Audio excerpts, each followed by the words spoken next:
segmento de franquias cresceu muito, viu, gente, nos últimos anos. Eu quero saber, você alguma vez já pensou em abrir um negócio? Já pensou nisso? Se já pensou, é preciso ficar atento a alguns cuidados. Aqui comigo para tratar sobre esse assunto, aqui no estúdio do Manhã Total, o advogado Carlos Henrique Santos de Carvalho. Bom dia, Carlos. Obrigada pela presença aqui no Manhã Total. Bom dia, Tânia. É um assunto que tem ganhado espaço em muitas rodas. Se fala tanto em empreendedorismo, se fala tanto em sonhar com esse negócio, né, Carlos? Você tem percebido isso na realidade? Tenho sim. A procura o mercado da franquia aumentou muito. O investidor tem a franquia como algo mais seguro, porque é algo que, em tese, já foi testado pelo franqueador, já tem algum histórico de sucesso. É mais claro em relação às suas regras quanto ao investimento, retorno. Então, dá uma segurança maior para quem vai investir, principalmente agora que os recursos estão mais escassos, o consumidor busca algo de confiança. Então, a franquia dá esse tipo de suporte para o interessado nesse investimento. Agora, a gente sabe que esse mercado tem uma legislação específica, é claro, que vai garantir a legalidade na atividade, é importante para a questão dos resultados.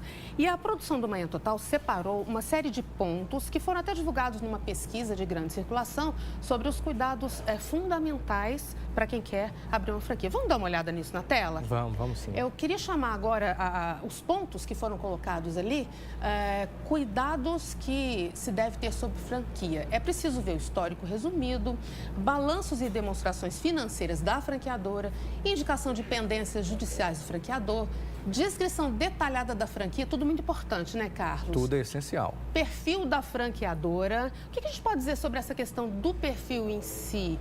Perfil do franqueado, né? Porque ele precisa se identificar muito com aquele negócio. Tem. Na verdade, a legislação da franquia, ela busca hoje uma tendência que já tem no direito privado nacional, que é a transparência e a boa-fé. É interessante que quem tem interesse em investir, que é o franqueado, e o franqueador que está disponibilizando a vender esse tipo de produto ou serviço para o franqueado, ele forneça todos os dados necessários para que a pessoa consiga avaliar a viabilidade do negócio e também para ele saiba onde ele está entrando. A questão da boa-fé é fundamental hoje, não somente no decorrer da relação contratual, mas no na parte de negociação, de fornecimento de dados e também no pós, naquele trabalho que é feito antes. Quanto a esse perfil do franqueado, algumas franquias, elas exigem que não somente o franqueado seja um sócio, que ele trabalhe efetivamente, que ele coloque a mão na massa, isso, porque ela quer dar aquela identidade que o franqueado ele seja uma extensão da franquia, daquela marca que ela se dispôs, que ele tenha o mesmo atendimento que o consumidor que busca aquela marca tem o mesmo atendimento no país todo. Então, ele tem que ter um envolvimento do franqueado, um envolvimento direto. A mesma qualidade, o produto sendo oferecido do mesmo jeitinho, tem sempre essa exigência, não há um padrão aí? Tem. O que eles falam é que a experiência do consumidor tem que ser a mesma, independente de onde ele vá. Então, ele tem que se sentir bem atendido, o produto tem que ter a mesma qualidade em todos os lugares, o que garante uma franquia forte e beneficia os franqueados em todo lugar daquela marca. Tem outros tópicos que até foram colocados agora há pouco. Eu queria pedir para o pessoal para repetir para a gente esses outros tópicos que são importantes da gente reforçar aqui no Manhã Total.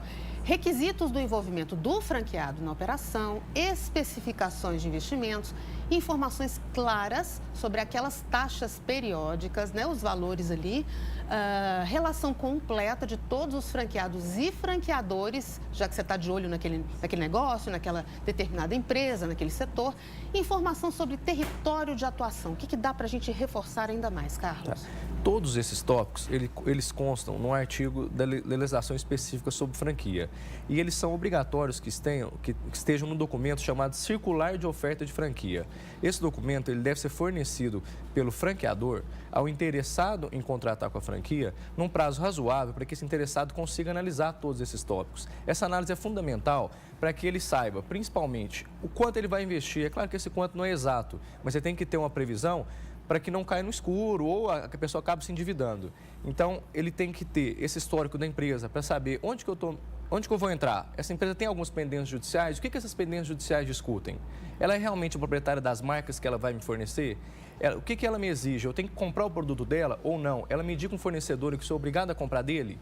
Quanto vai me custar isso? O que ela me cobra? Tem taxa de publicidade? Não tem? Qual que é o meu retorno nisso? O meu lucro? Ele é limitado? Ele não é? Os preços são tabelados? Não são? Então, tudo isso vem, a questão da localização também é interessante. Sim, a questão do território de atuação, até onde esse franqueado pode ir. Isso. A questão do território são dois pontos importantes. Primeiro, às vezes o franqueador ele exige que a franquia seja instalada num ponto de grande circulação. Por isso que você vê muitas franquias em shoppings e nas zonas centrais. Porque é uma exigência da franqueadora, que a marca seja forte, então que ela esteja estabelecida num ponto nobre e bem movimentado da cidade. Quanto à área de atuação, o que se estabelece são duas questões, a preferência e a exclusividade. Se você vai abrir uma franquia, por exemplo, aqui em Uberlândia, você já estabelece no contrato que você tem preferência naquele raio de atuação, que seja 100, 200, 300, 500 quilômetros, ou no mesmo município, na região central. Se você tem preferência, qualquer outro interessado em abrir a mesma franquia, a franqueadora vai te comunicar, falar, eu tenho um outro interessado, você tem a preferência, você tem interesse em abrir uma nova ou não. Agora, no caso de você ter a exclusividade, aí é diferente. Só você poderá fazer aquilo naquele raio de atuação. Tem um dos pontos que a gente ressaltou aqui, que diz sobre saber dos franqueados, da lista de franqueados e franqueadores. A experiência de outros franqueados pode ajudar essa pessoa que está interessada em começar, claro. Pode. Na circular de oferta de franquia, é obrigado que a franqueadora disponibilize o contato e a identificação dos atuais franqueados daqueles últimos, os 12 meses, mesmo os que saíram.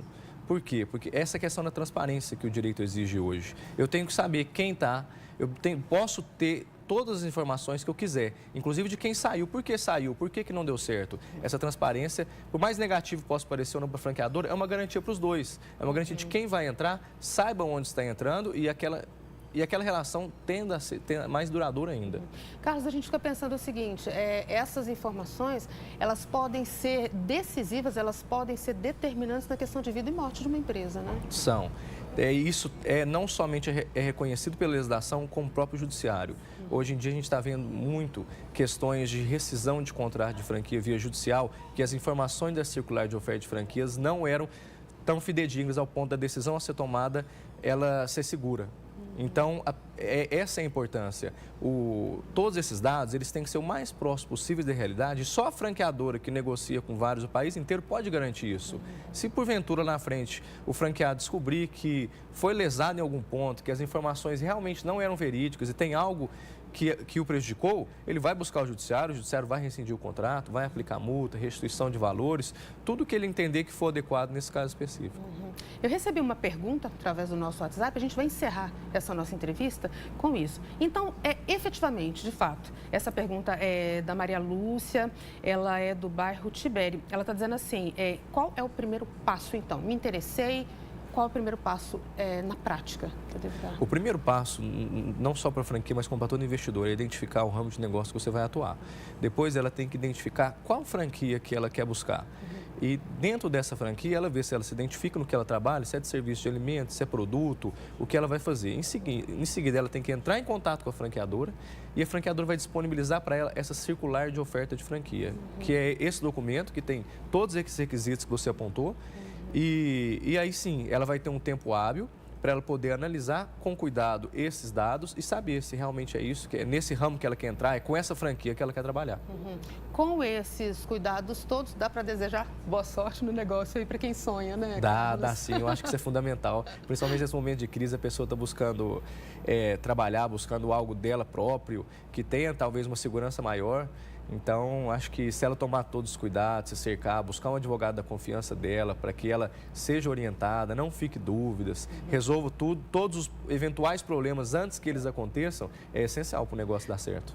Tá certo, muito obrigada. Eu quero agradecer aqui essa presença valiosa, advogado Carlos Henrique Santos de Carvalho, falando com a gente sobre as regras, né, os cuidados para quem sonha em abrir uma franquia. E o Manhã Total deseja boa sorte. Obrigada pela presença, Obrigado Carlos. a vocês. Bom dia mais uma vez.